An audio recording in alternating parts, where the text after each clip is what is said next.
jefe, el teniente coronel Alonso, y después coronel Durán, y ahí para cerrar algunas palabras mías. Y si ustedes tienen alguna pregunta, por supuesto al final contestaremos preguntas en la medida que podamos responder del libro y del conflicto. Muchas gracias.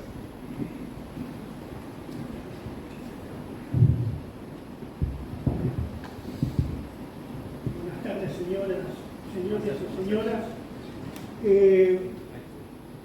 Agradezco mucho al coronel mayor Gabriel Camilli la invitación que me ha hecho para presentar su libro. Para mí es un honor hacerlo y un privilegio. Como él dice, nos conocemos hace más de 40 años, pero con la curiosidad de que el coronel Camilli nunca fue subordinado directo mío. Es decir, que el conocimiento y la amistad que hemos frecuentado a lo largo de 40 años es, digamos, extra relaciones de mando y obediencia. Ha sido por amistad y por comunidad de ideas.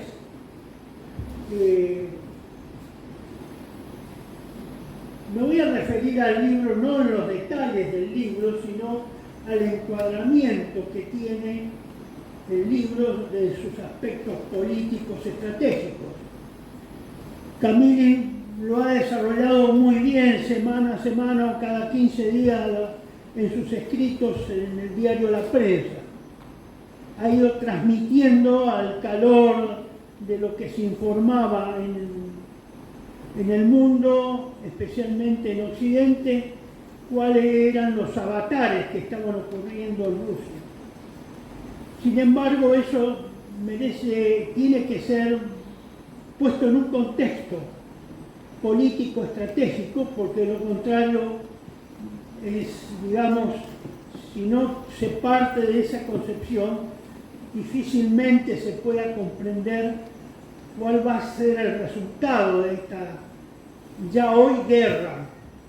Se inició como operación militar especial por la invasión de Rusia a Ucrania en febrero de 2022 y que se ha mutado en una guerra, como lo han dicho algunas autoridades rusas hace pocas semanas, después del atentado, el último atentado terrorista que ha habido en Moscú, que de hecho lo han considerado por declaraciones propias del vocero presidencial ya una guerra. Es decir, de hecho, no todavía de derecho o jurídicamente.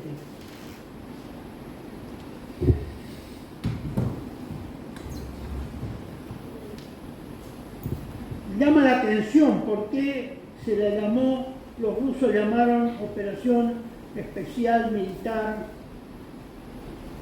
a la operación de invasión inicial de Ucrania, invasión que tiene dos momentos particulares. El inicial, de un avance bastante rápido para llegar en las proximidades o afuera, algunos pocos kilómetros de Kiev, y después eso mutó en una guerra de desgaste. Cambió la concepción estratégica de los rusos. Bueno, en principio, pero es por especulación y exclusivamente de mi autoría y responsabilidad, supongo que ese avance rápido es probable que haya tenido, es probable, digo, y supuesto, que haya habido alguna connivencia con elementos militares ucranianos de provocar un golpe de Estado o alguna conmoción interior en el camino de su aproximación a Kiev. Parece que eso no funcionó a mi criterio, y eso es lo que marca, una de las causas, marcaría por la cual cambiaron de estrategia. Es evidente por los distintos datos, no precisamente los publicados por los medios de comunicación prácticamente semioficiales de Occidente de que la estrategia rusa no pretendió nunca ocupar Ucrania completamente, sino a lo sumo pareciera ser que la intención fue ocupar o lograr un estatus de existencias a los oblasts, a los 4 oblasts de habla rusa del este y sur de Rusia. Pero eso no se llevó, digamos, no era la intención, porque Rusia inició la guerra con 100.000 hombres, netamente inferior a los efectivos ucranianos, netamente inferior. Era raro que alguien con el conocimiento que tiene Rusia y la convivencia que han tenido por siglos, formando un solo Estado, no hayan, digamos, no hayan tenido mayores previsiones. Por eso es extraño que hayan iniciado, es realmente una operación inicial. Eso empezó como una operación inicial, con 100.000 hombres. En ese momento el ejército ucraniano llegaba a más de 700.000. Es raro que eso haya habido un error ahí de concepción política, estratégica y militar.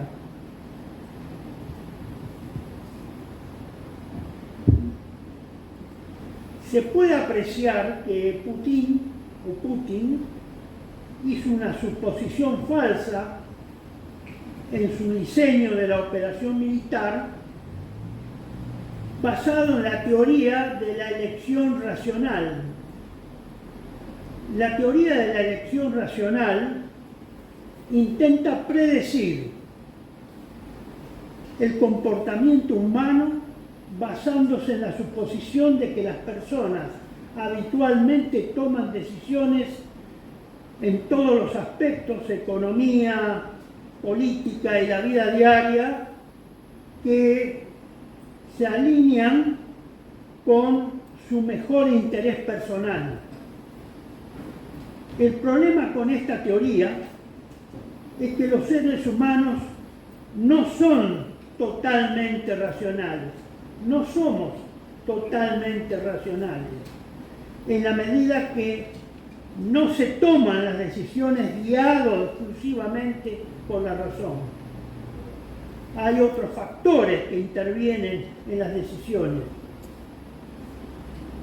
De hecho, pareciera que la mente humana es como una caja negra. Es posible observar lo que entra y lo que sale de la caja negra, pero el proceso intermedio entre la salida, entre la entrada y la salida, eso es oscuro, eso es opaco. No se puede determinar qué es lo que pasa, cuáles son los factores y en qué medida cada factor influye sobre los otros para tomar una decisión, porque eso no se ve, no se puede saber.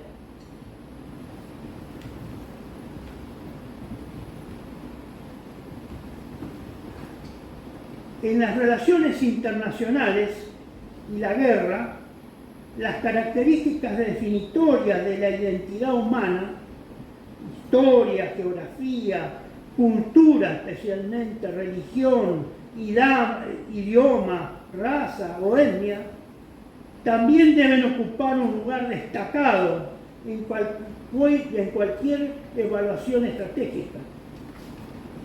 Especialmente, como señalé, la cultura.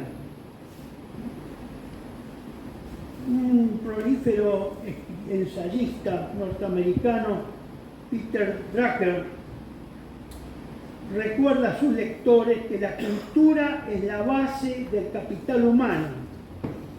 Estas realidades derrotan rutinariamente las expectativas poco realistas que crea la teoría de la elección racional.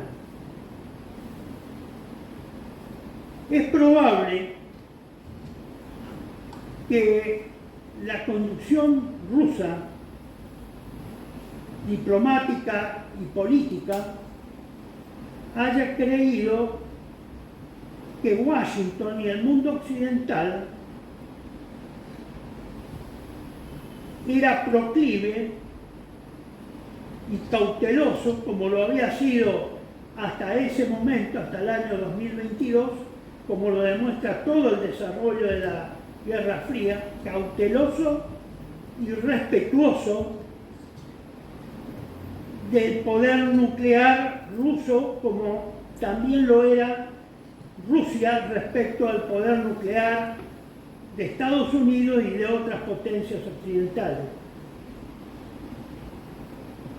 Pero es evidente que la clase política norteamericana, probablemente sin una comprensión realista de Rusia y de Europa del Este y de los personajes que dominaban el escenario del poder mundial, suscribió la noción del difunto senador John McCain de que Rusia era una gasolinera con armas nucleares. Y eso se observa a lo largo de todo este periodo de 2 años de guerra. La subestimación que se hizo del poder militar, político y estratégico de Rusia.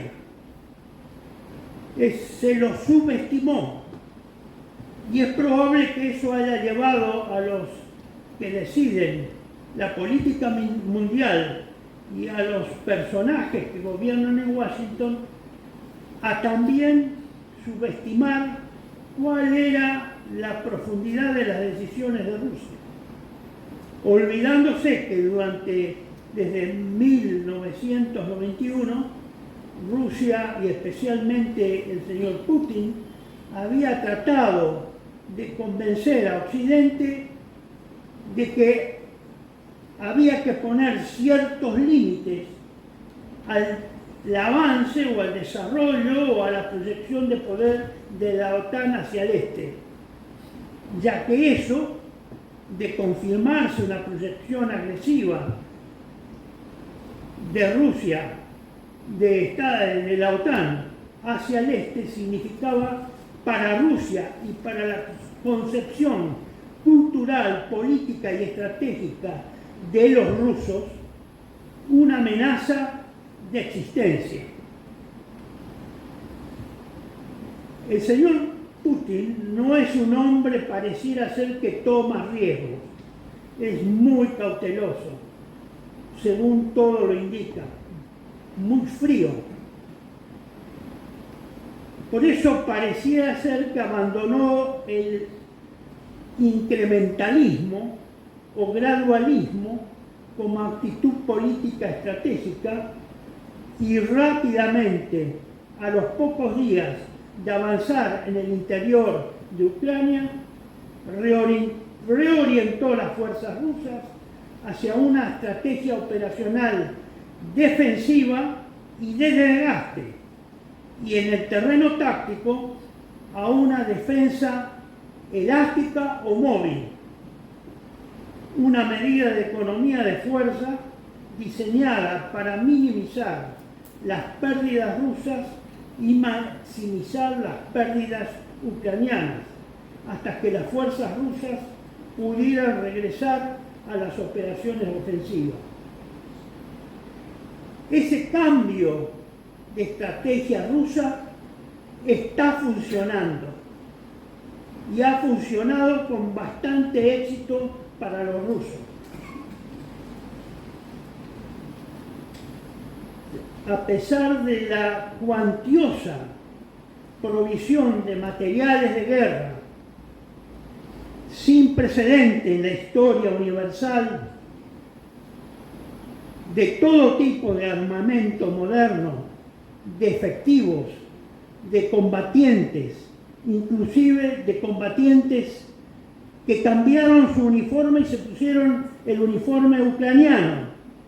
Y aparte de mercenarios, una gran cantidad de mercenarios extranjeros e inteligencia crítica para las fuerzas ucranianas. A pesar de todo eso, se podría decir sin temor a equivocarse que el poder que tenía Washington en febrero del 2022 prácticamente se ha hecho añicos contra una pared que no pudo franquear, contra una concepción política estratégica que no tuvo éxito hasta este momento y que pareciera ser que no sabe o no encontró el momento que dé la excusa adecuada para salir de ese entuerto en que se encuentra entrampado. Probablemente el complejo de la retirada poco,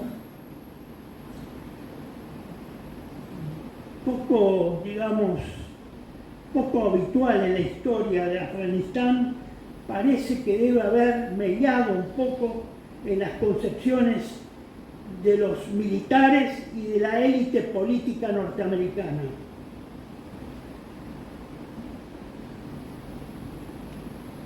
La estrategia de desgaste de Rusia ha logrado un éxito notable.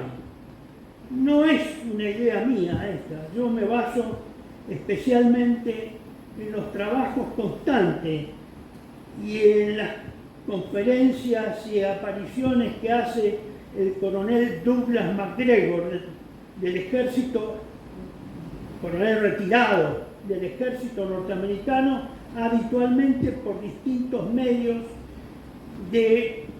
alternativos de información.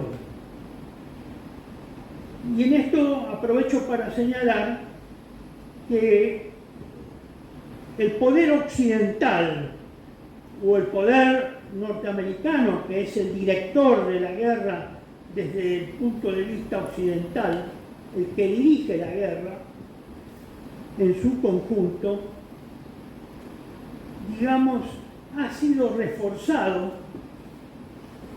y amplificado en sus operaciones psicológicas y en sus operaciones fundamentalmente de propaganda por los medios de comunicación del Occidente, porque es la falsificación de información y la diseminación de información falsa o agrandada de las acciones ucranianas u occidentales en Ucrania ha sido hasta ahora bastante considerable.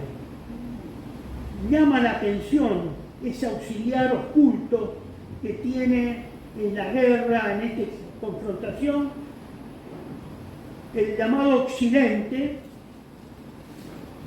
que es Occidente en cuanto denominación y pertenencia geográfica. No es el Occidente espiritual que nosotros conocemos, es una designación geográfica, porque Occidente como entidad espiritual, a mi criterio, no tiene identidad, perdió su identidad. Es una cuestión meramente geográfica. Digo que perdió su identidad porque sectores norteamericanos y europeos de la opinión pública son más izquierdistas que lo que fueron probablemente los comunistas o la escuela de Frankfurt, que fue una invención magistral de los factores de poder que movieron y movilizaron bajo cuerda el comunismo a lo largo de 70 años.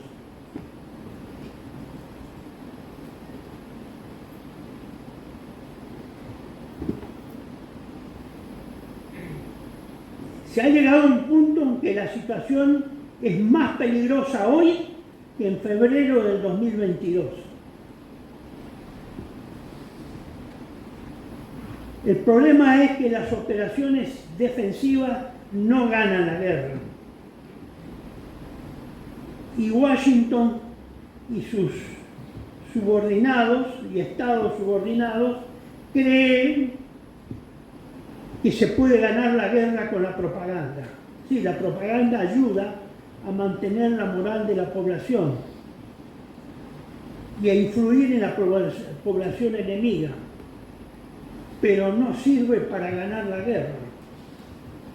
La guerra se gana por los resultados militares y secundariamente por las influencias o problemas económicos que se causan en la capacidad de producción del país o de los países enemigos.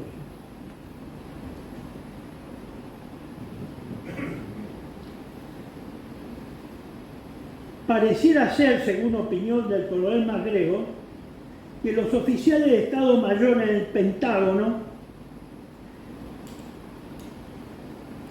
que se encargan de magnificar los resultados menores favorables que puedan obtener los ucranianos, junto con todas las jerarquías superiores del Estado Mayor del Pentágono,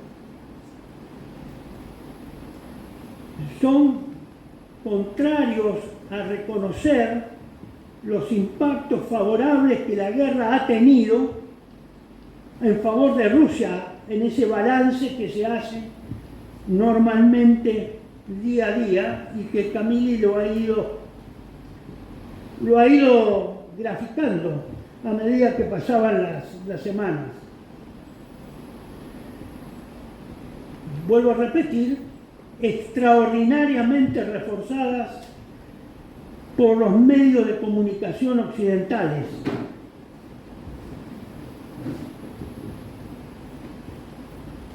Que normalmente han considerado a las fuerzas y elementos rusos como disfuncionales, sumidos en la corrupción y la pereza, y que Ucrania puede ganar simplemente se obtiene más apoyo.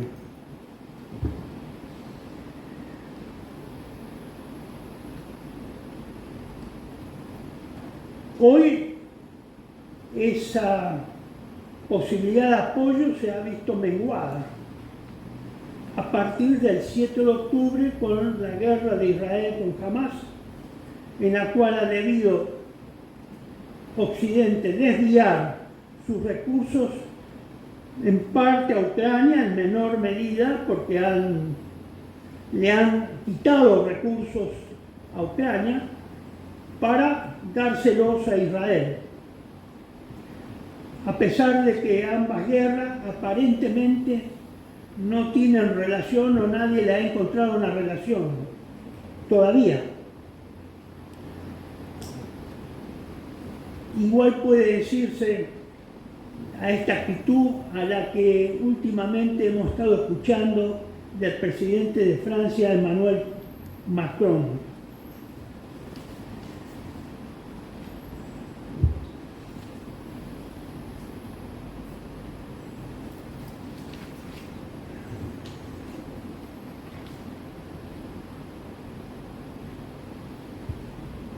Para tocar un punto nada más, la llamada famosa contraofensiva ucraniana del año 2023, tan exacerbada en sus efectos positivos por esta prensa occidental,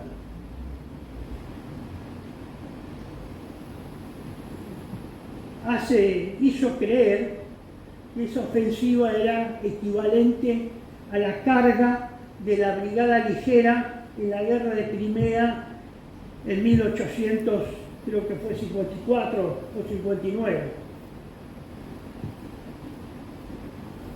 Y el desastre es, por el contrario, grande el desastre.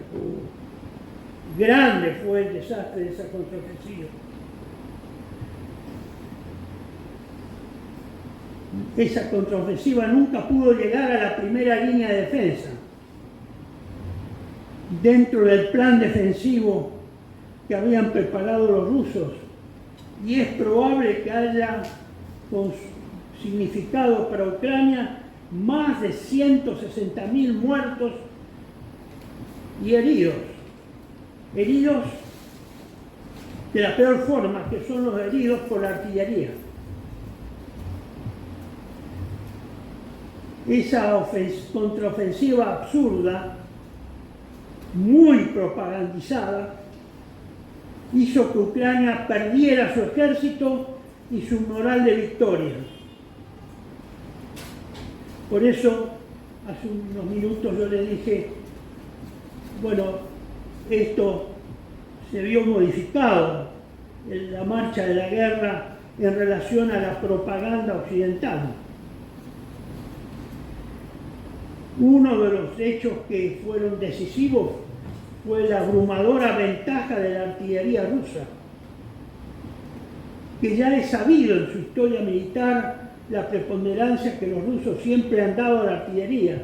En este caso, es probable que normalmente la artillería rusa haya sido superior 6-1 y en algunos lugares 12-1.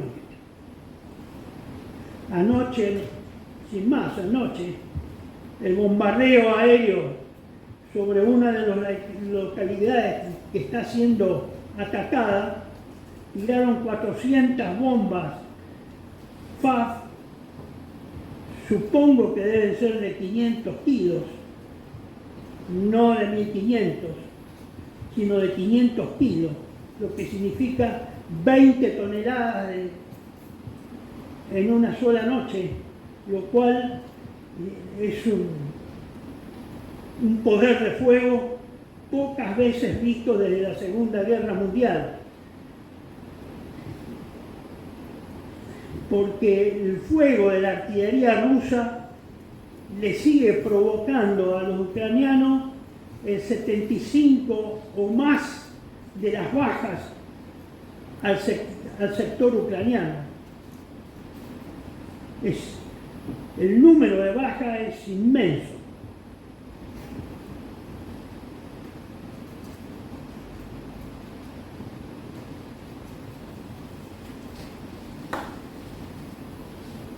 El otro factor novedoso que interviene en esto fue el uso muy aceitado, muy bien realizado, muy bien preparado, que sorprende que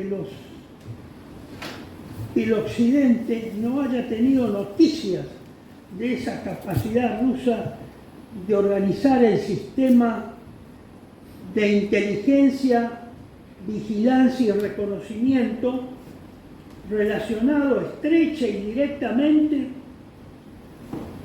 con la capacidad de respuesta de la artillería y de los medios de apoyo de fuego. Desde el Ártico hasta el Mar Muerto está organizado eso. Antes de la guerra, el inicio de la operación militar rusa en febrero de 2022. ¿Cómo es que no sabían eso? Que pueden desplazar su artillería en pocos minutos antes de ser detectada y concentrar inmenso fuego de artillería sobre un punto, tal como lo hicieron en la guerra contra Napoleón casi 2 siglos antes.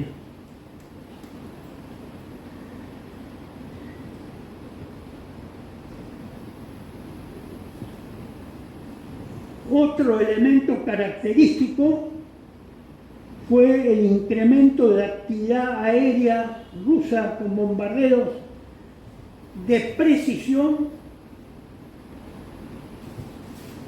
pero masivos. Una parte es lo que yo le acabo de relatar del bombardeo que ayer ocurrió en una de las ciudades que está siendo atacada en forma terrestre. Y esa precisión es porque ellos han desarrollado una capacidad especial, técnica y de comunicaciones que permite al comando ruso que todo lo que se ve en el campo de combate, no solo en el frente, sino también en la retaguardia, todo lo que se ve puede ser atacado, pero no dentro de una hora, dentro de media hora, casi instantáneamente, me refiero a pocos minutos.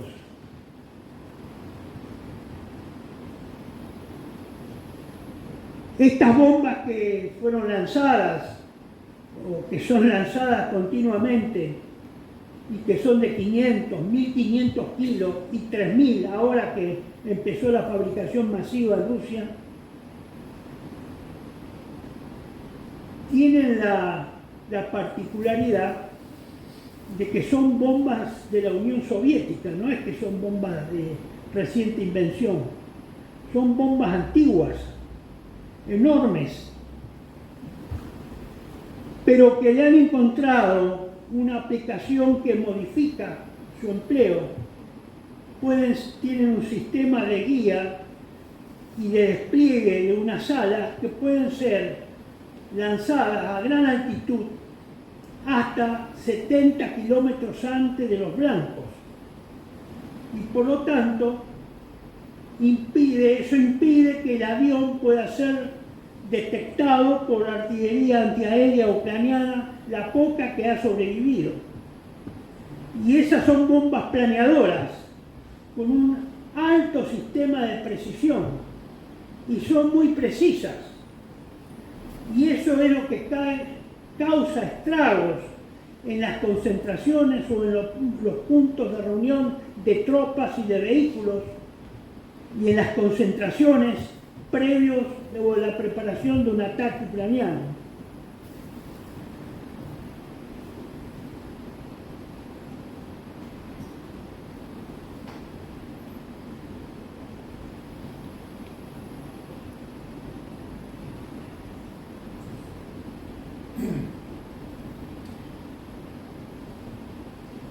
Otro de los factores que ha influido desfavorablemente en Ucrania y que no se hace notar es la carencia de vehículos blindados, porque han sido grandemente destruidos. Miles de tanques y de transportes de blindados, de personal o de infantería, miles. La falta de munición es apabullante. Occidente no tiene la capacidad industrial para producir la cantidad de munición equivalente a la que utiliza Rusia. ¿Cómo puede ser que eso haya ocurrido o no hayan sabido los estados mayores que eso iba a ocurrir, que iba a pasar? Pero pasó y está pasando.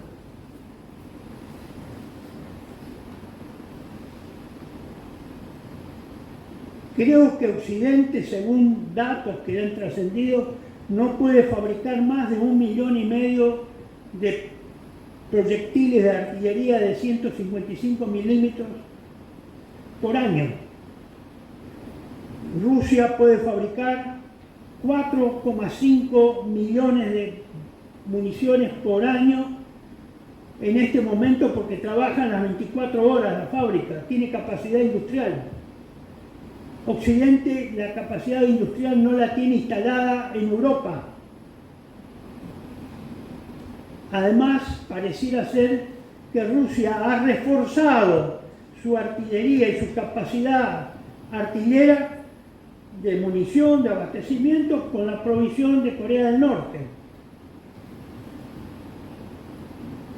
El otro factor es la falta de descanso y de rotación de las tropas. Se cita, por ejemplo, a la 110 Brigada de Infantería Mecanizada, que hace 2 años que no fue relevada de combate ni ha tenido rotación.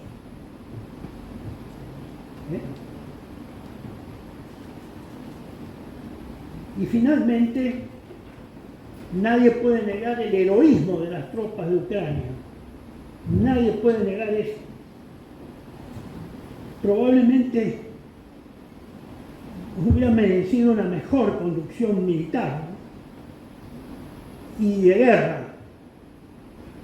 Es probable que Ucrania haya alcanzado en muertos solamente entre 450.000 y 500.000 muertos.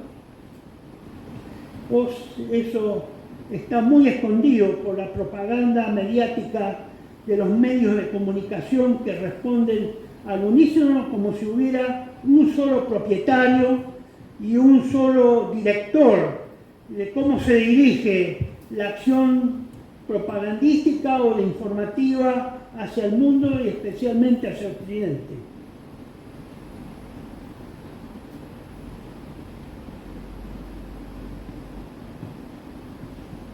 Y esto lleva a que probablemente la derrota ucraniana sea inevitable, a pesar del heroísmo de esas tropas que se cumplen.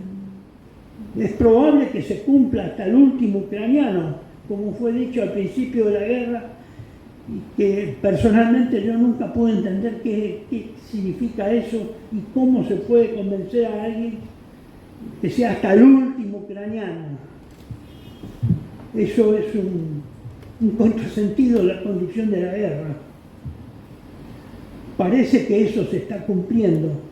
Es como si detrás de todo esto, a mi criterio, a mi opinión, hubiera algo oculto que dirige esta guerra y que busca que Ucrania quede deshabitada, sin habitantes ucranianos.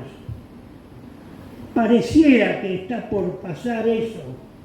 Ucrania va a quedar sin habitantes, como era un designio de que eso quede deshabitada, por lo menos la parte en que están las tropas en combate terrestre, ¿no?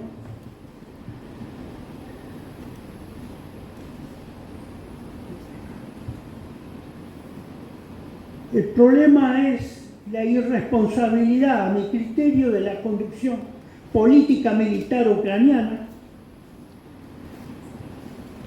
que está dirigida, ya eso es inocultable, por intereses extranjeros y exageradamente enfocada en los éxitos propagandísticos. Han convertido a la propaganda en un arma de guerra, pero la propaganda, para ser un arma de guerra, tiene que tener detrás hechos concretos que aseguren que eso es así. Acá no los hay.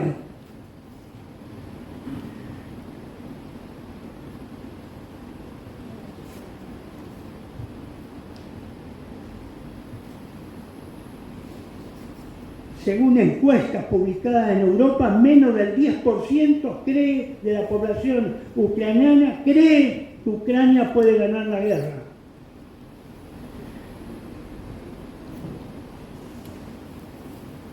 El avance ruso parece lento y metódico,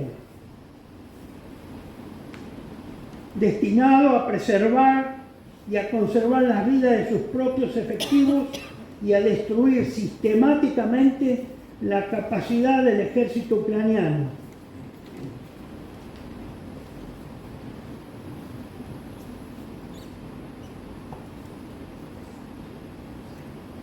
Puede llegarse al punto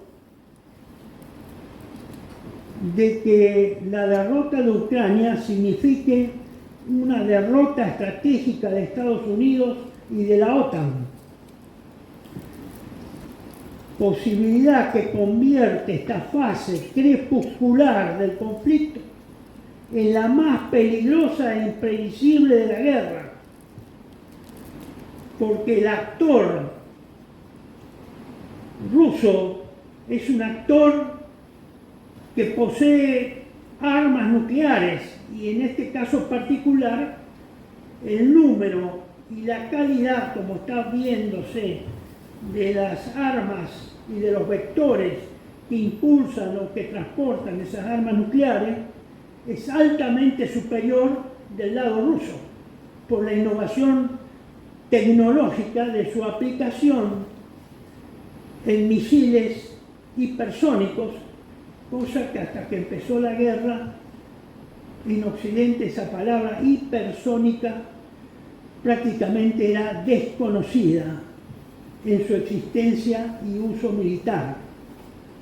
Cuando los rusos ya llevaban hace varios años y fueron publicados por autores rusos cuál era el cambio tecnológico que se estaba produciendo o se iba a producir en la próxima guerra.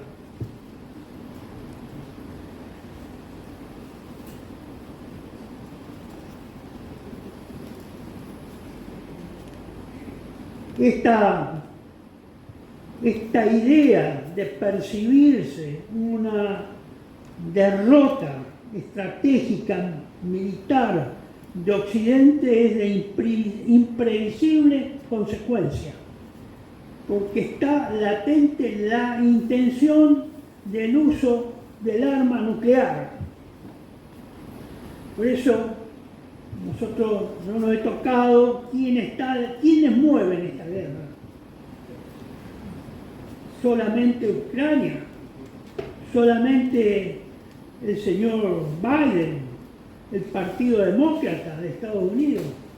Debe haber personajes mucho más poderosos e influyentes en el mundo que están dirigiendo y que es vital el triunfo sobre el sector ruso y que parece que no pueden conseguirlo por los medios convencionales, con lo cual se está a tiro de hacer uso de lo que se tiene.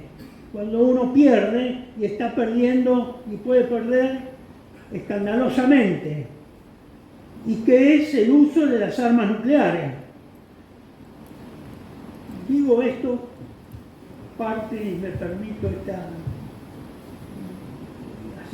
señalar esto, porque anoche me he enterado a través y esta mañana con asombro, por eso estuve buscando mucho tiempo a ver si podía certificar esto, de que la Argentina está por entregar o está por enviar materiales de guerra a Ucrania o personal militar a Ucrania. Es decir, estamos por intervenir, pareciera ser, vaya a saber por qué misterios, intervenir en un problema que no es nuestro y donde no hay un milímetro del interés nacional argentino en juego. Si eso es cierto, espero que no sea cierto, pero no he visto que se haya negado eso, ni nadie haya desmentido eso en el día de hoy. Así que no me extrañaría que alguna cosa rara, Argentina, rompiendo su tradición diplomática de neutralidad en los conflictos externos e internacionales, fuera de nuestro continente, podamos nosotros poner algún grano de arena para aumentar el calor de ese fogón que se está incendiando hace 2 años.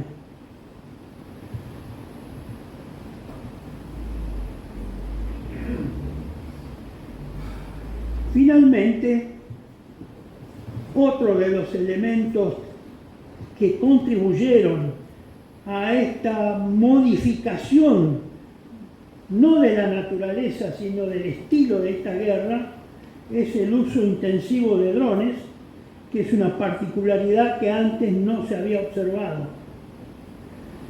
Lo cual no quiere decir que sea un arma milagrosa, pero eso ha roto prácticamente el equilibrio táctico en algún momento y ha puesto en evidencia graves falencias por parte de Occidente.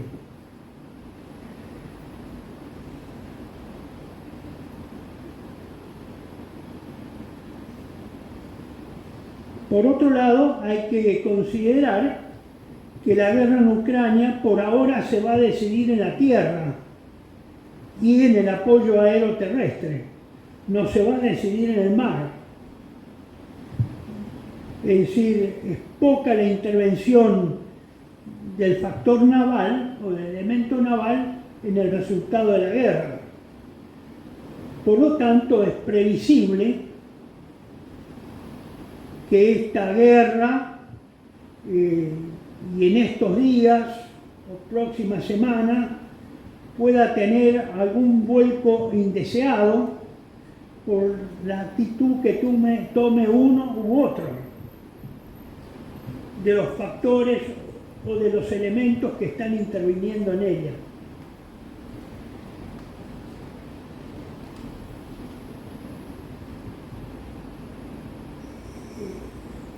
Esto hay que analizarlo también desde el punto de vista, ya hay que empezar a analizarlo a esto como la posibilidad de una confrontación nuclear.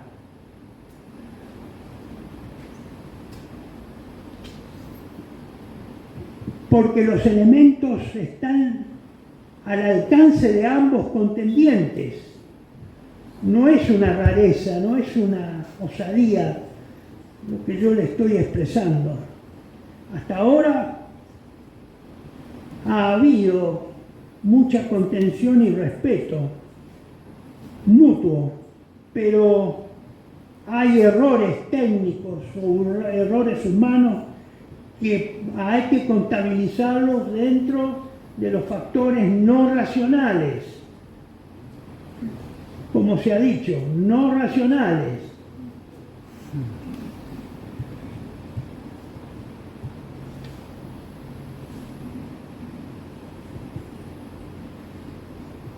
Y una de las consideraciones que yo puedo aportar, o por lo menos sembrar la inquietud, a lo mejor muy arriesgada, es decir que la disuasión nuclear está fracasando, porque pareciera ser que se está provocando continuamente al sector ruso y aumentando la apuesta cada vez más, y que eso lleva, como decía, necesariamente a que finalmente alguien disponga de que se haga uso de esas armas nucleares. Hasta ahora había miedo en ambos bandos respecto a esta posibilidad. Hubo una cultura durante 70 años de que eso no iba a ocurrir. Hoy es factible que pueda ocurrir.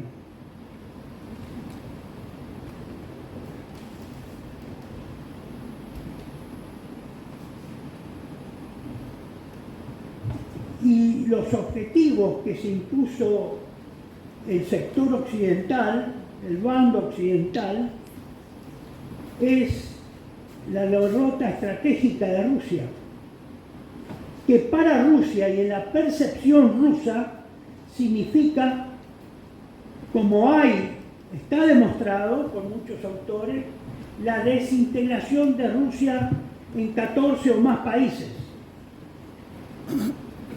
Eso es lo que está en juego, eso no se publica en el occidente, pero esa es la percepción de los rusos, que puede estar equivocada, pero es lo que ellos creen, y le han hecho creer que detrás de su derrota hay la desintegración de Rusia en 14 países o más.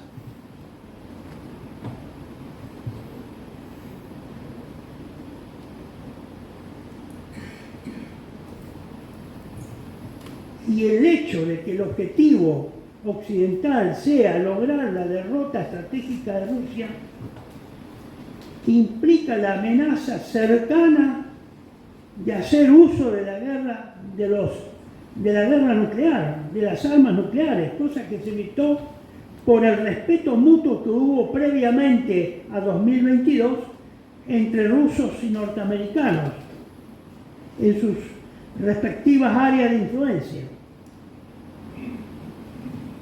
Por eso ha habido una estabilidad estratégica.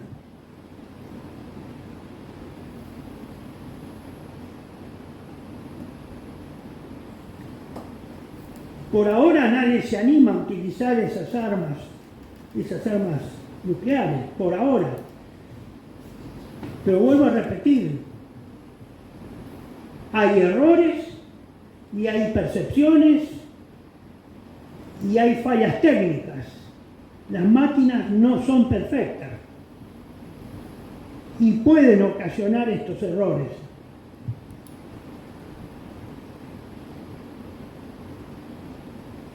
El problema es cómo se ha pretendido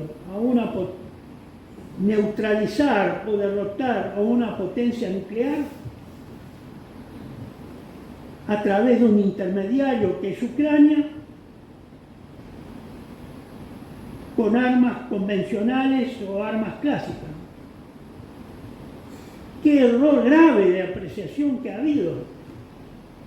¿Qué es lo que se esperaba que ocurriera? Las sanciones económicas a Rusia no dieron resultado. Hoy Rusia militarmente es más fuerte que hace 2 años, no menos fuerte, es más fuerte, tiene más capacidades militares. Entonces,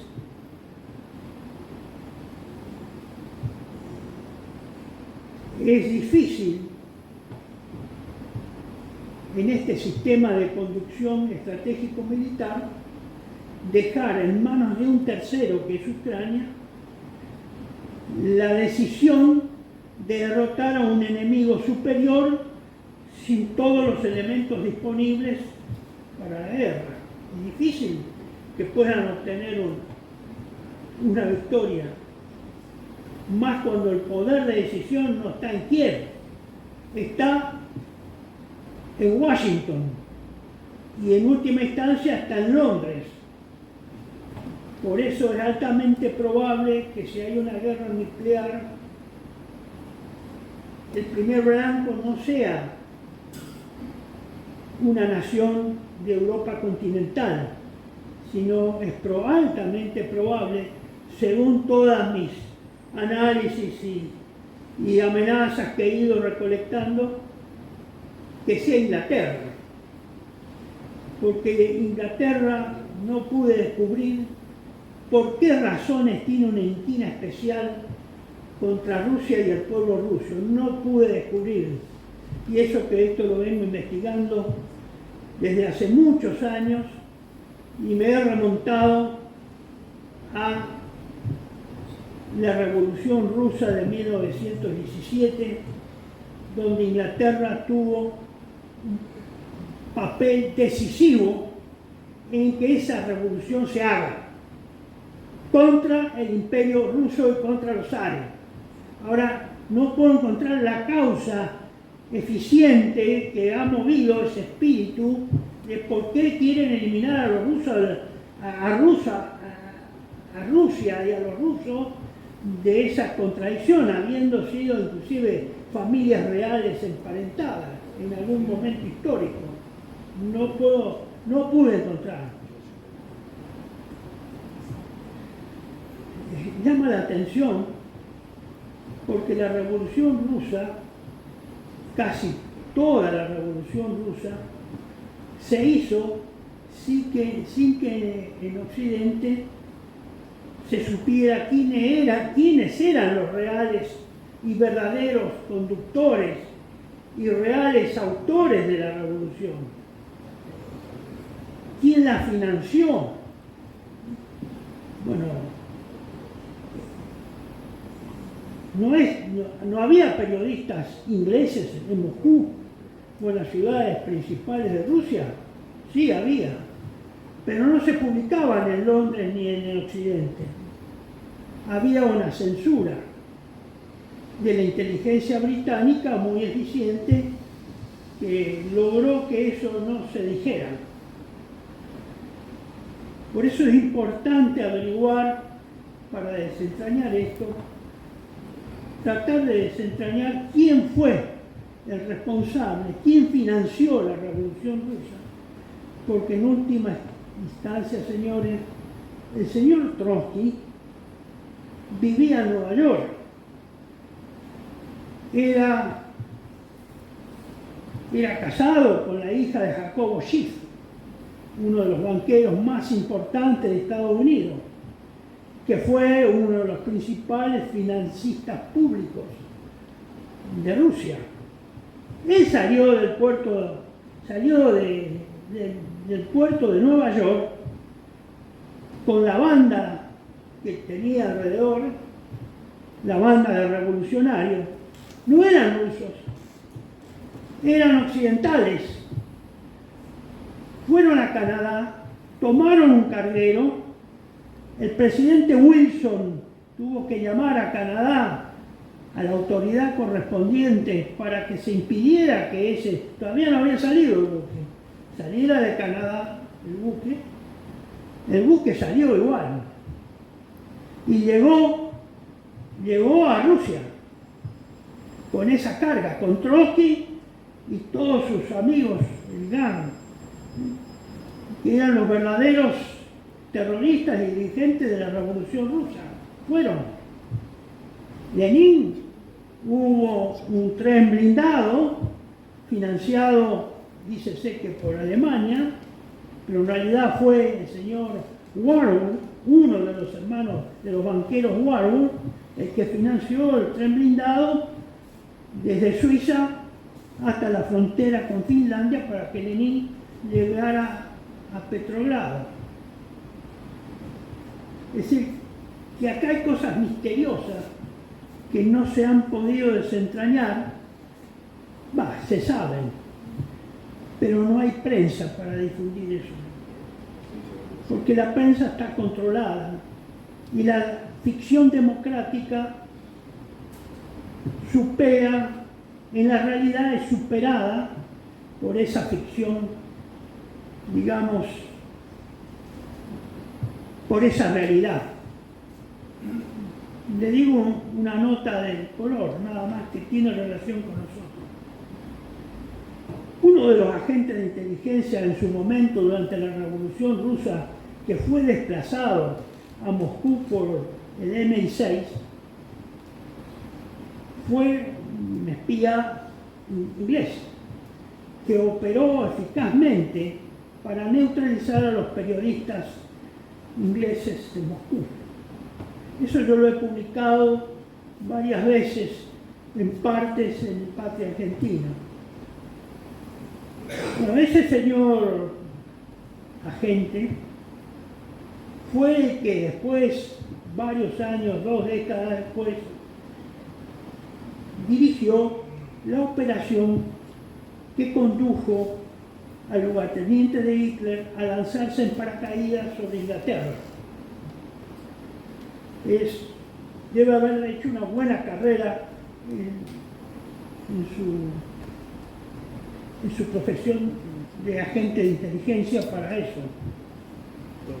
Ahora, lo que los argentinos no sabemos es que ese señor, después de terminada la Segunda Guerra Mundial, fue embajador en Argentina durante 5 años. Y fue el que prácticamente diseñó la estructura que tendría la Antártida inglesa durante esos 5 años, mientras estuvo 4 años, mientras estuvo de embajador a partir de 1947 acá en Argentina. Y es la que está vigente internacionalmente. Es decir, que hemos tenido a una perla de la inteligencia inglesa como embajador en Argentina y poca gente, ninguna diría yo, salvo aquel que le cayó por casualidad en Patria Argentina justo de ese número y se haya enterado. Que fue un hallazgo de casualidad, no porque esté escrito específicamente en algún lado.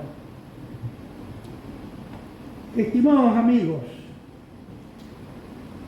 estamos en lo que relata el coronel Camille en ese libro pacientemente a través de distintos capítulos, se llega a esta situación de incertidumbre estratégica por los factores aleatorios que están en juego y que no tienen nada que ver con los intereses reales de los países que están haciendo la guerra, especialmente los occidentales. Lamentablemente Ucrania fue usada. A lo mejor alguno creerá que es un sacrificio, es un holocausto, no sé a qué Dios, en la cual deben ser sacrificados más de 500.000 o 1 millón, pueden llegar de víctimas, y esperemos que no sean más todavía en el mundo, con el uso de las armas nucleares. Esperamos que eso no se llegue a ese término y que Dios detenga la mano de lo que hoy están jugando con esos fuegos.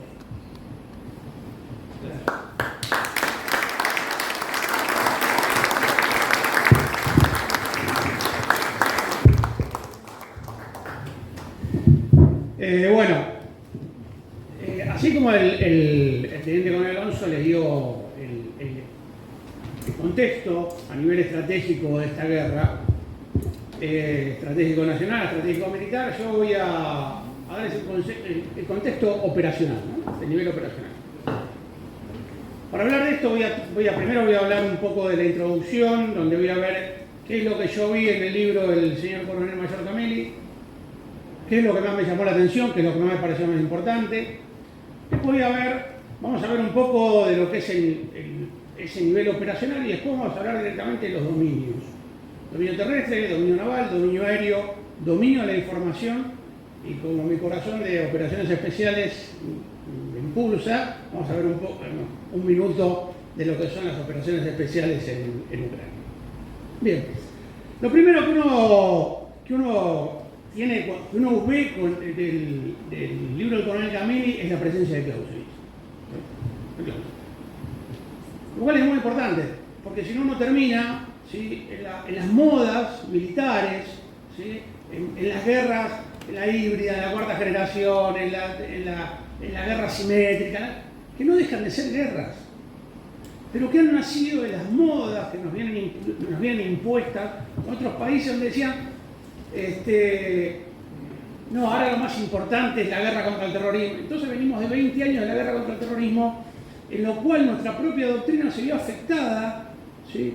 Y un ministro de Defensa, 23 de julio del 2018, dijo, no, las guerras entre Estados no van más, los cañones y los tanques no sirven más, ahora lo que hay que tener son fuerzas ligeras. Y se encargó una reorganización de las Fuerzas Armadas, tratando de tener fuerzas ligeras, donde los buques de guerra de la Armada iban a ser reemplazados por buques de patrulla, donde los tanques por camionetas 4x4 y donde los aviones iban a ser reemplazados por aviones de transporte o aviones de apoyo logístico.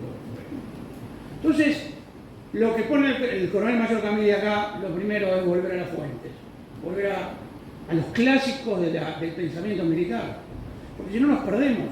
Yo, particularmente, el año pasado, cuando todavía estaba en actividad, en la escuela de guerra, apareció uno explicando el nuevo enfoque doctrinario de la Fuerza Armada Argentina, y yo empecé a escuchar las cosas y dije, che, esto lo escuché en otro lado, ¿sí? Lo había leído en el libro de un youtuber español.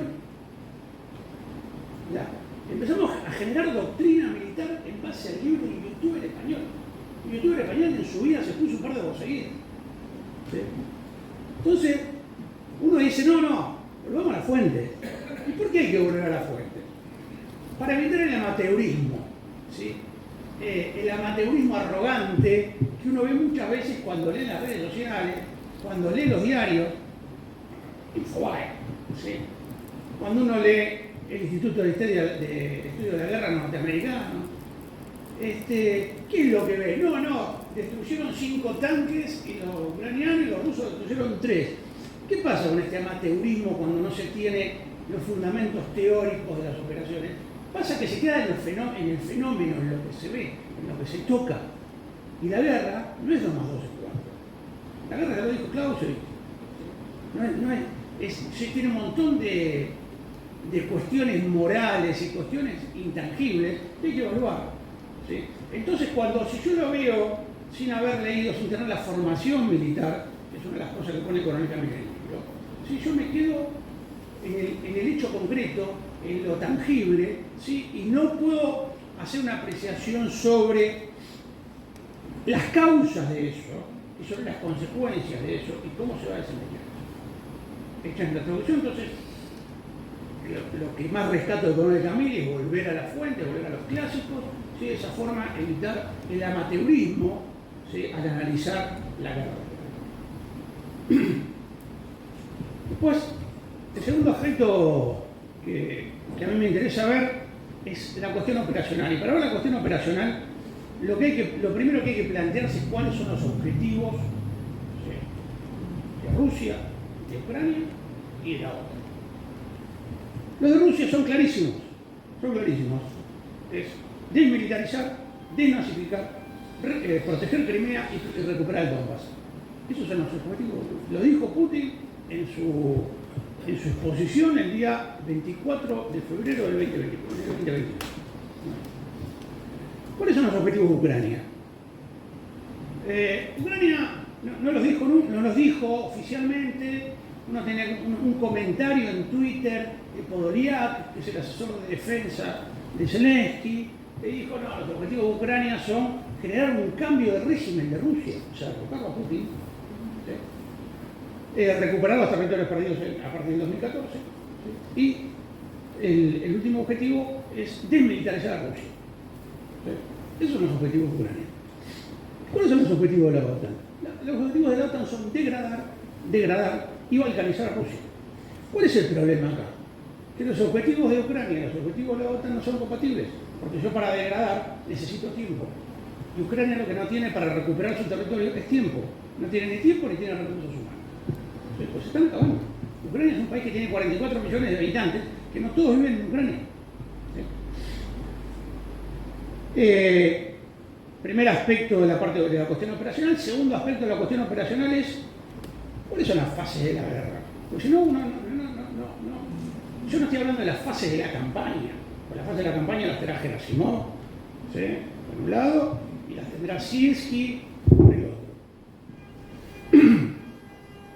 Las fases que uno ve acá son lo primero, una ofensiva operacional rusa entre el 22 de febrero y el 7 de abril del año 2022. Un redespliegue ruso, y ahí es donde, con el teniente coronel Alonso coincidimos, ese redespliegue ruso se debió a una mala apreciación de Rusia.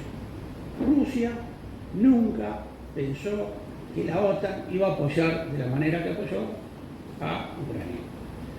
¿Qué hizo para mí? Agregó un nuevo objetivo de la guerra, ¿sí? Que es la degradación de la OTAN. Degradar a la OTAN, destruirles la mayor cantidad de medios posible. ¿Qué es lo que están haciendo? Primera fase. Segunda fase, el redespliegue en función del nuevo objetivo, que yo presumo que se planteó Putin al intervenir en la forma que intervino la OTAN, fue el redespliegue. Putin dijo: no, con las fuerzas que tenemos no podemos mantener este despliegue, me repliego al norte de Ucrania, Kiev, Sumy, Kharkov, ¿sí? Y me achico en Kherson. Eso fue lo que hizo, un redespliegue. Lo que vino después del redespliegue, ¿sí? Fue que este redespliegue duró desde el 7 de abril hasta el 26 de agosto del año 2022. Después vino el contraataque ucraniano, ¿sí? En Kharkov al norte y en Kherson al sur. Y digo contraataque y no digo contraofensiva, porque la contraofensiva lo que busca es arrebatar la iniciativa al enemigo.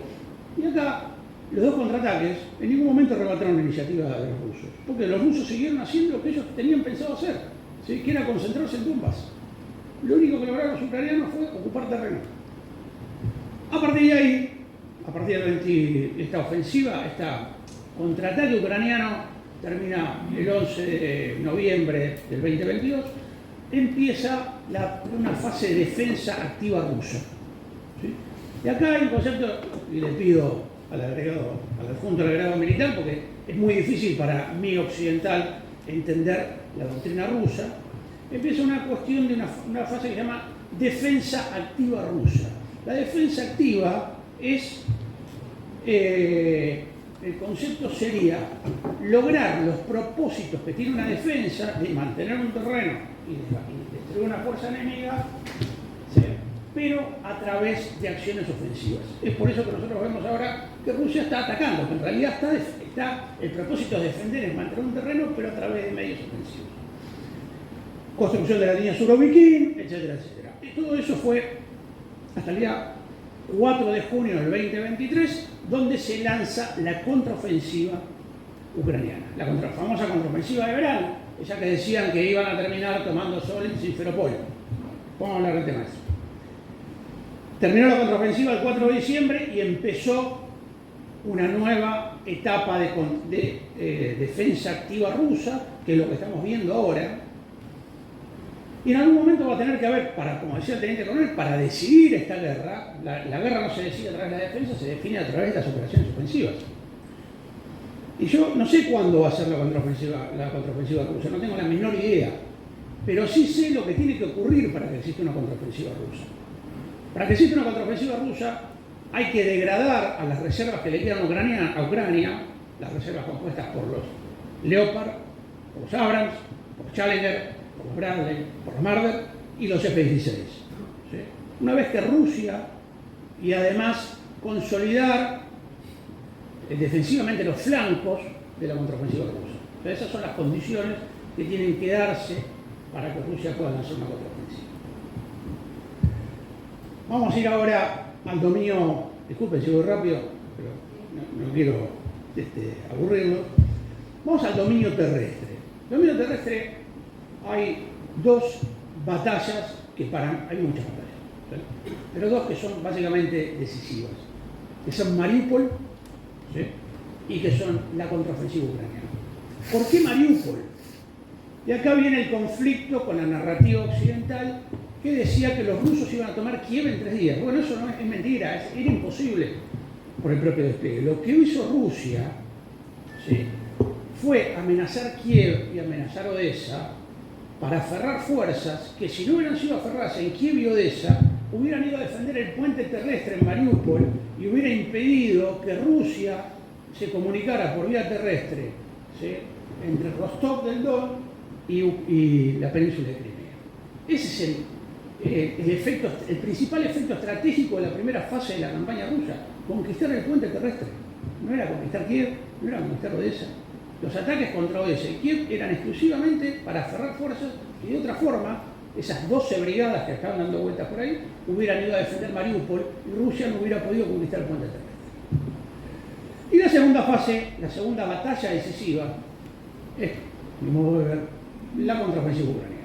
Contraofensiva que se basó en la tremenda subestimación de los ucranianos y de la OTAN hacia los rusos. ¿Sí?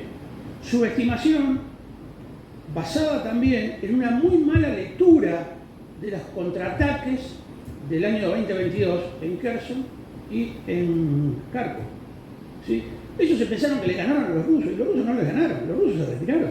Hicieron una retirada, como las que había hecho Roma en el norte de África. ¿Sí? Lo que hicieron los ucranianos fue conquistar terreno. No destruyeron nada ruso. Y acá una de las cuestiones que tiene la doctrina rusa es: el terreno por sí solo no tiene valor. Lo que importa es destruir fuerzas enemigas. Que eso es una cuestión que la OTAN no entiende. ¿Por qué no lo entiende la OTAN? Porque la OTAN viene de 20 años de hacer contrainsurgencia. ¿Sí? Y para la contrainsurgencia lo importante es ocupar las ciudades, porque las ciudades es donde la contrainsurgencia se refugia y obtiene recursos, donde la insurgencia. Y vienen con esa, y cuando uno, y me voy al nivel infratáctico, cuando uno ve el adiestramiento que recibe las fuerzas ucranianas de la OTAN, los ve haciendo combate urbano restringido, que son técnicas policiales de rescate de rehenes en un edificio, que no tiene nada que ver con lo que está pasando en Ucrania. Bueno, entonces eso con respecto al dominio terrestre. Esta es una guerra eminentemente aeroterrestre. La decisión se va a obtener en tierra. Pero no hay que olvidarse del dominio naval. Y acá, si hay oficiales, señores oficiales de la Armada, corríjanme si me equivoco. ¿Cuál es el problema de las armadas? ¿Cuál es la ventaja de las armadas? La gran ventaja de la Armada es la libertad de acción que tienen las flotas en el mar, que son muy difíciles de detectar y tienen una amplísima capacidad de maniobra. Esa es la gran ventaja que tienen las flotas. Estamos hablando de la teoría de Corbett, no Mahan. Yo soy lector de Corbett. ¿Cuál es el problema del Mar Negro? El problema del Mar Negro que los sistemas, y esta es una de las, esto me olvidé decir el primer punto, ¿cuál es la ventaja que tiene Ucrania respecto a Rusia? La ventaja que tiene Ucrania respecto a Rusia son tres cosas. Primero, la profundidad estratégica que le da la OTAN. Rusia no puede afectar la profundidad estratégica sin escalar el conflicto. Primero. Segundo, la logística que le da la OTAN. Rusia no puede atacar las fuentes logísticas sin escalar el conflicto. Y tercero, es el ISR, la inteligencia, la vigilancia y la exploración, que le da la OTAN con los drones y con los aviones de exploración sobre el Mar Negro, que Rusia no los puede atacar. ¿Sí? Entonces, en esa situación, en el Mar Negro, la flota rusa está atada de pies y manos, porque el Mar Negro, que era un mar en la guerra de Crimea, que era un mar un poquito más chico en la Segunda Guerra Mundial, ahora es una laguna. ¿Por qué? Porque está cubierta por todos los medios de inteligencia occidentales y está en el alcance de todas las armas occidentales, tanto misiles como drones navales.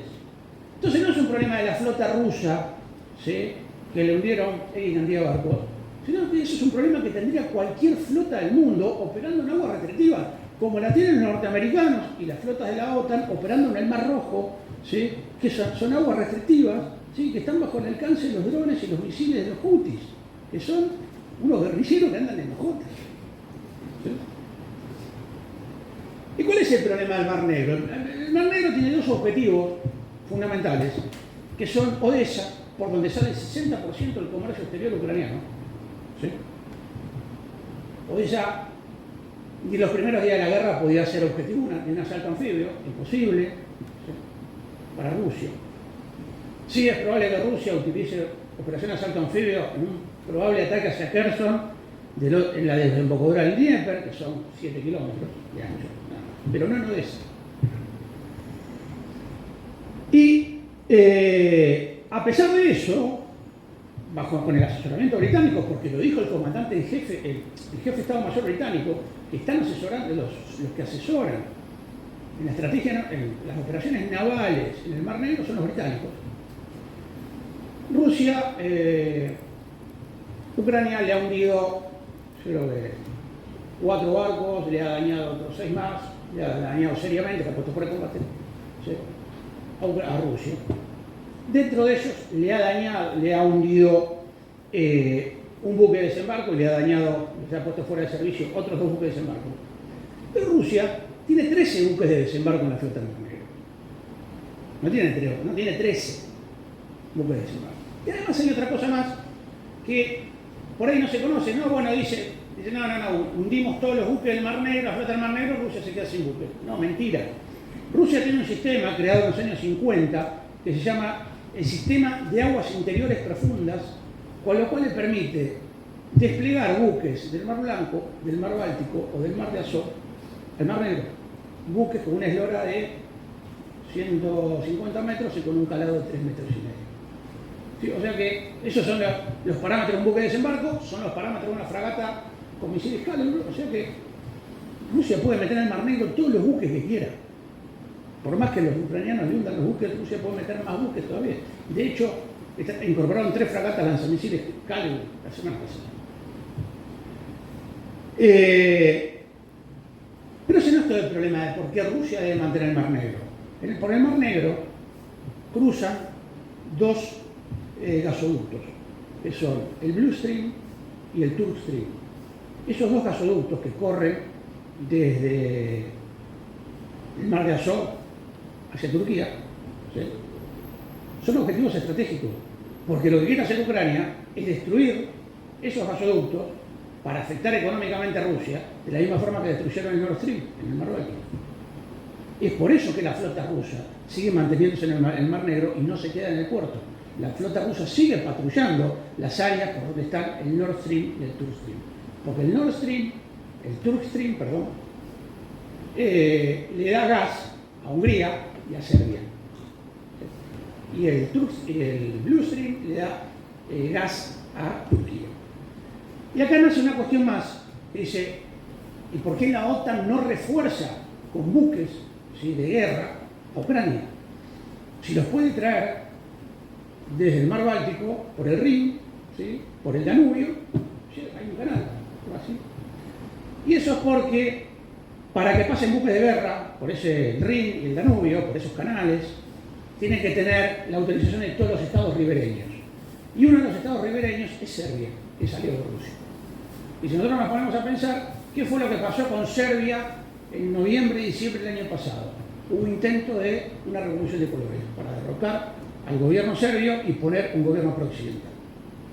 ¿Sí? Todo coincide. ¿No? Me quedan dos dominios. Dominio aéreo. ¿Sí? También, ser un oficial de la Fuerza Aérea, me corrigen, pues no soy especialista en esto. Acá hay una cuestión del dominio aéreo, ¿cómo que Rusia no tiene la superioridad aérea? No, porque no es fácil tener la superioridad aérea. ¿Sí? La superioridad aérea es que yo puedo imponer mi voluntad sobre el adversario sin que el adversario me pueda afectar, ¿sí?, mis medios aéreos. Y la superioridad aérea está dada tanto porque los aviones enemigos no vuelen, como porque la defensa antiaérea del enemigo no opere. Y ahí está el problema, que la defensa antiaérea ucraniana es muy difícil de destruir. ¿Por qué? Porque, como saben, la defensa antiaérea opera con radares de alerta temprana, de vigilancia, ¿sí?, y cuando prenden un radar de alerta temprana con 400 kilómetros de alcance, cuando los rusos se lo destruyen. ¿Qué pasa con eso? El sistema ISR de la OTAN, de inteligencia, adquisición de blancos, etcétera, reemplaza esos radares de alerta temprana. Entonces los ucranianos no tienen necesidad de prender los radares. Lo único que hacen es, cuando le avisan que hay un vector que está entrando en el espacio aéreo, ¿sí?, los ucranianos lo único que hacen, prenden el director de tiro y abren fuego. Y esos son segundos. Es por eso que es tan difícil la destrucción de la defensa aérea ucraniana. Una de las cuestiones que ha demostrado esta guerra también es que la interdicción aérea estratégica, si no hay tropas terrestres, no es del todo eficaz. Los ucranianos y los rusos se han cansado de bombardear las líneas de comunicaciones del adversario y la logística sigue fluyendo. ¿Sí? Bueno, vamos a... Me queda un dominio de las operaciones especiales, nada más. El dominio de la información. Bueno. Rusia abandonó el dominio de la información estratégica porque se dio cuenta, ¿sí?, de que no puede competir con la CNN, no puede competir con la BBC. No puede. Con RT no puede competir. Otro aspecto, en el nivel táctico sí son mucho más activos los rusos. Pero ¿qué pasa? Ucrania, a partir del fantasma de Kiev, un invento, a partir de la abuelita que derribaba aviones rusos con jarras de pepinos, ¿sí?, es verdad, no lo invento, ha perdido, no sé por qué, curso de operaciones psicológicas en Colombia ya en 1998. Cuando uno pierde la credibilidad en materia de operaciones psicológicas, operaciones de información, no se recupera más. ¿Sí? Y es lo que está pasando con los NAFO. Los NAFO son todos los combatientes de redes sociales que tiene Ucrania. ¿Sí? ¿Qué es lo que pasa? Las redes sociales me sirven para la táctica. Me sirven para la táctica, para un hecho táctico. Me sirven para una campaña presidencial, en términos políticos. Me sirven para una batalla, para una ofensiva. Pero si la acción en las redes sociales, en las operaciones de información, no está acompañada de éxitos reales, ¿sí?, sea batallas ganadas, ¿sí?, sea, por ejemplo, una campaña política, sea que se cumplen las promesas de campaña, esto fracasa. Esto fracasa. Porque las operaciones de información, o la propaganda en general, La propaganda debe apoyar a las operaciones y no las operaciones apoyar a la propaganda, que es lo que están haciendo los ucranianos y se equivocan en eso. ¿Sí? Montan operaciones, como fue el ataque a Crocus, como fueron las incursiones hacia el territorio ruso, para sacarse una foto y subirla a TikTok. ¿Sí? Y acá rápidamente pasamos referido a esto, a las operaciones especiales ucranianas. Los rusos, las operaciones especiales rusas, digamos que para mí que fui comandante de operaciones especiales, uno puede decir, che, pero están haciendo trabajo de infratáctico. Están haciendo trabajo infratáctico porque ese es el trabajo que tienen que hacer. Y han hecho acciones importantes, como una emboscada, la 22 Brigada Spetsnaz, que ha destruido prácticamente una brigada blindada ucraniana, ¿sí? En Zaporizhia, con los Leopard, con los Bradley, con todo. Ha hecho una operación de gran importancia atacando a través de túneles a Avdiivka, ¿sí? Que por eso caía Avdiivka, por esa operación, los Spetsnaz rusos cavan un túnel de 1400 metros, ¿sí? Y aparecen detrás de la defensa Avdiivka y ahí la defensa Avdiivka colapsa. Y eso es lo que hacen los rusos. Sencillo. ¿Qué hacen los ucranianos? Los ucranianos hay un divorcio, ¿sí? Una de las cosas que nosotros en el Comando de Operaciones Especiales decíamos, siempre las operaciones especiales deben estar en apoyo a las operaciones del teatro de operaciones o a las operaciones del nivel estratégico militar. Siempre. No pueden estar desvinculadas una de otra. Bueno, ¿Ucrania qué hace? Ucrania ha tomado todos los vicios del Delta Force, del Team Six, del SAS, todos los vicios de pretender ser una fuerza armada aparte, ¿sí? De pretender ser una fuerza armada aparte, y hacer sus propias operaciones. Cuando el Servicio de Inteligencia ucraniano ataca el puente de Crimea, no hubo ninguna acción del teatro de operaciones para explotar ese éxito. Cuando ahora el GUR, el Servicio de Inteligencia ucraniano, del cual dependen todos los medios de operaciones especiales, ataca a Rusia, ataca a Belgorod, ataca a Kursk, no hay ninguna acción del teatro de operaciones ucraniano que acompañe eso. Están totalmente descoordinadas las operaciones especiales con las operaciones del teatro. Bien. Sí, bueno, nada más, esta pregunta la dejamos por aquí.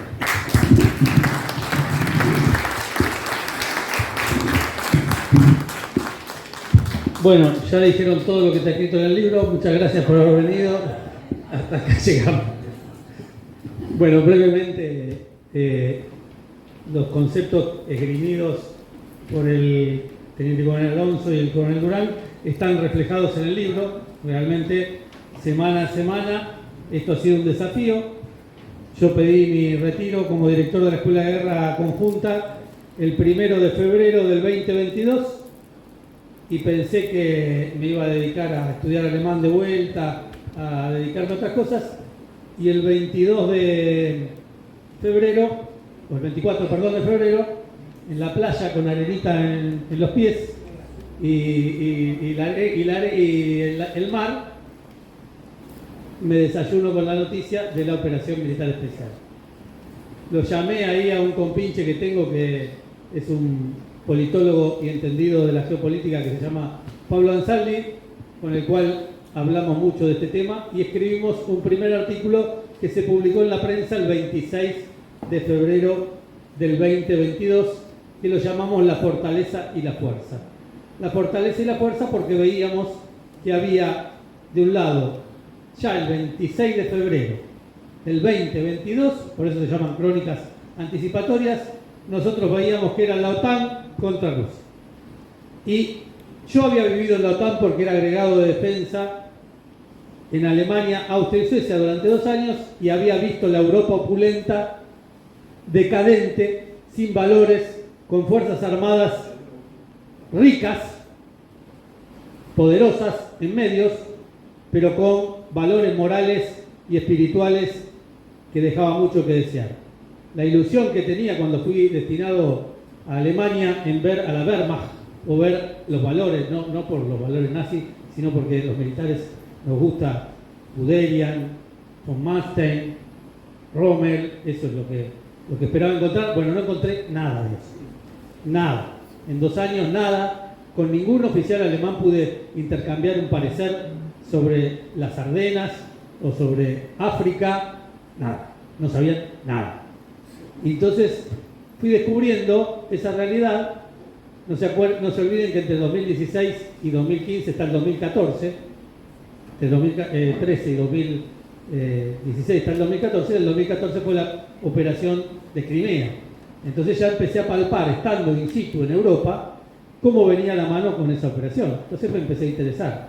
Por lo tanto, era un desafío, el 26 de febrero, tener que hablar de esto. Y segundo, ante lo que dijeron acá ambos de mis antecesores, el chanterío periodístico, el chanterío falto de profesionalidad. Me sublevó demasiado como coronel mayor, director de la Escuela de Guerra Conjunta recientemente entregada, escuchar que los mismos chantas que hablaban de la pandemia con autoridad hacía 2 años, esos mismos chantas hablaban en los incendios de Corrientes y eran bomberos locos y famosos, ¿sí? Y el 24 de febrero empecé a escuchar a los mismos chantas hablando de estrategia, de geopolítica, y dije no, por lo menos después de 40 años de estudiar, de ser agregado de defensa, de haber dirigido 4 años el Instituto Superior de Enseñanza más importante que tienen las Fuerzas Armadas, algo tenía que decir, era un desafío. Y no encontré mejor vehículo que el diario La Prensa, al cual agradezco, y se fue convirtiendo en un servicio a la patria, en tratar de esclarecer con una visión distinta, objetiva, y un poco distinta a la que cuentan los medios occidentales, porque los orientales nosotros no lo leemos, que la cosa no era tan así como la cuentan.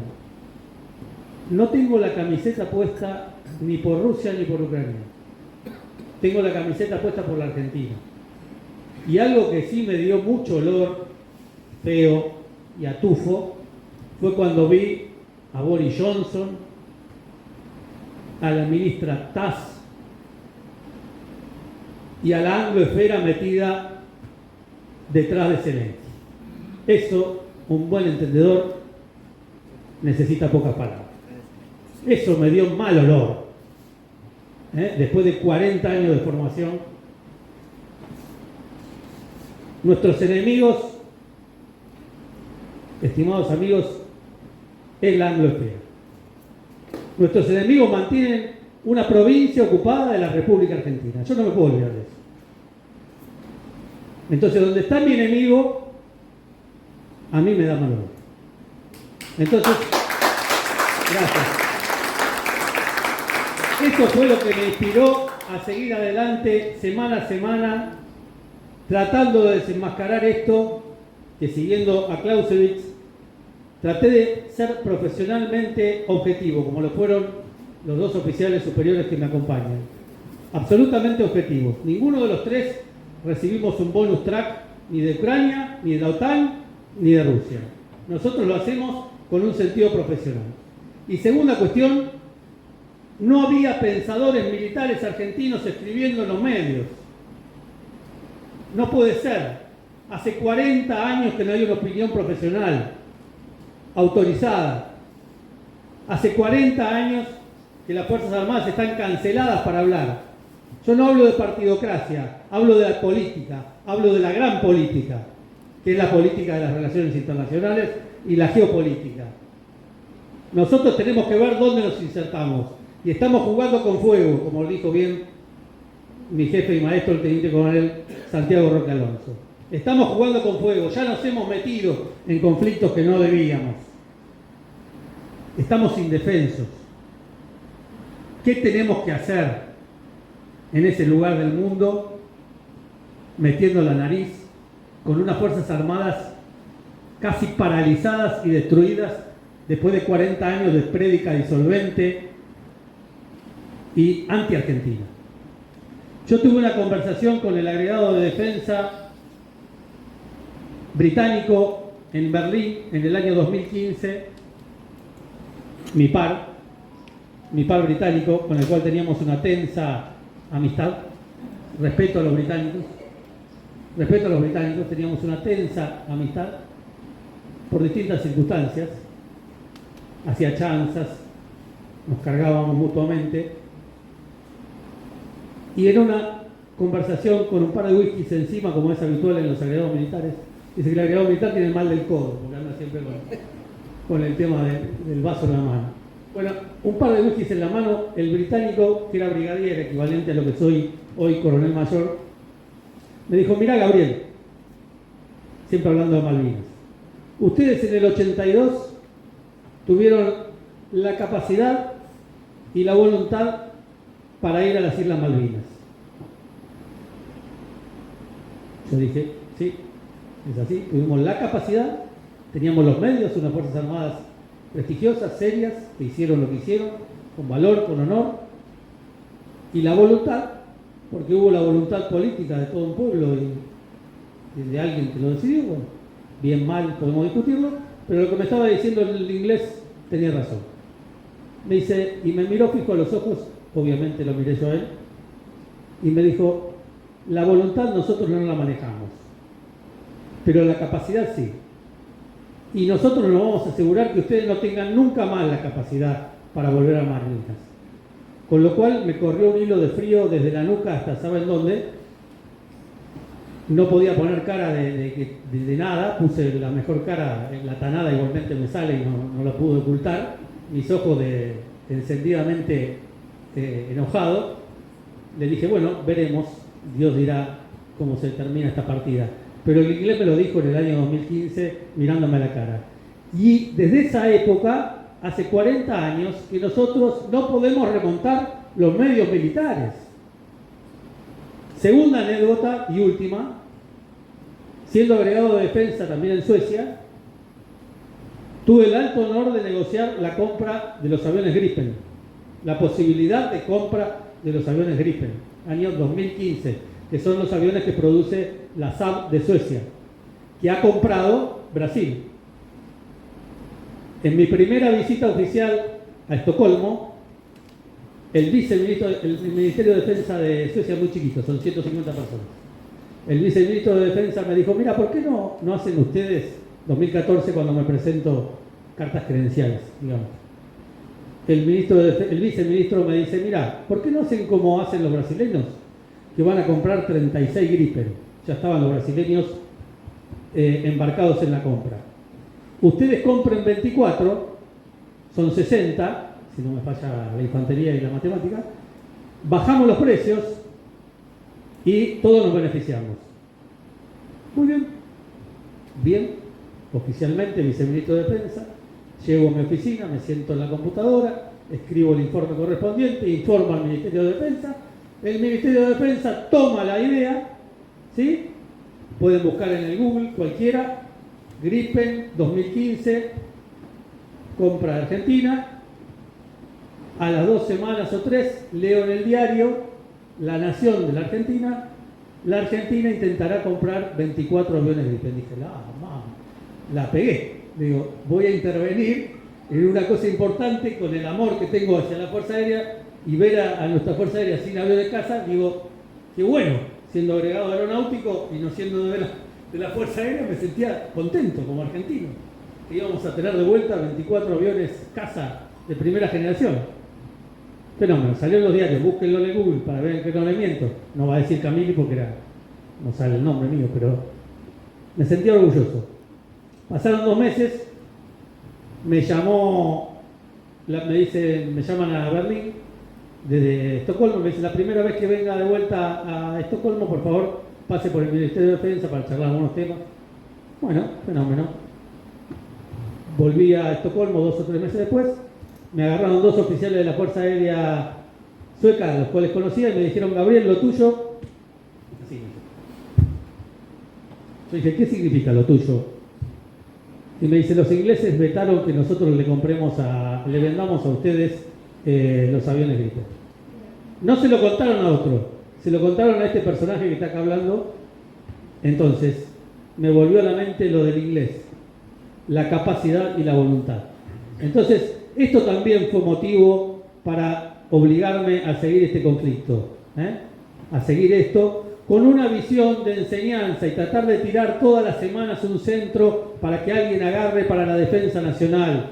No hay interés espurio ni ningún otro interés. Cada semana, día a día, voy viendo qué le puedo sacar a este conflicto para la Argentina, para las Fuerzas Armadas de nuestra nación. Esa es la única motivación que nos mueve.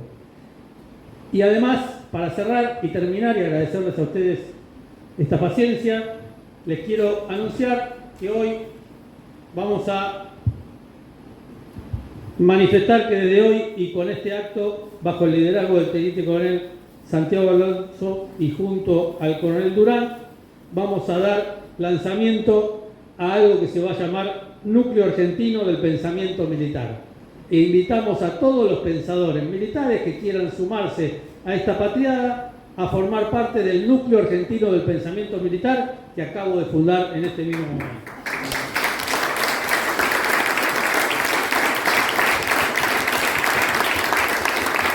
El pensamiento militar argentino que tiene en su pasado una gran tradición y hoy está un poco olvidado y recuperará, creo, su lugar en la cultura argentina si se radica profundamente en esa historia y en esa tradición patria y en la vida de nuestra gente. Tuvimos pensadores militares.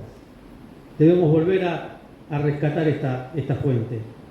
Nosotros no somos ajenos a los problemas que vive la nación. Y nuestro objeto de estudio de este núcleo de pensamiento va a ser la estrategia militar, que es parte de la estrategia nacional, aunque no lo quieran entender algunos. Y esta estrategia nacional y esta política nacional es para el bien común, si no, no es. En la plenitud de nuestras convicciones republicanas, postulamos que nadie se realiza en una comunidad que no se realiza. Y para servir a la patria y a todo su pueblo, acá estamos para dar este testimonio de servicio, invitando a todos los hombres y pensadores de buena voluntad a sumarse a esta patriada. Muchas gracias.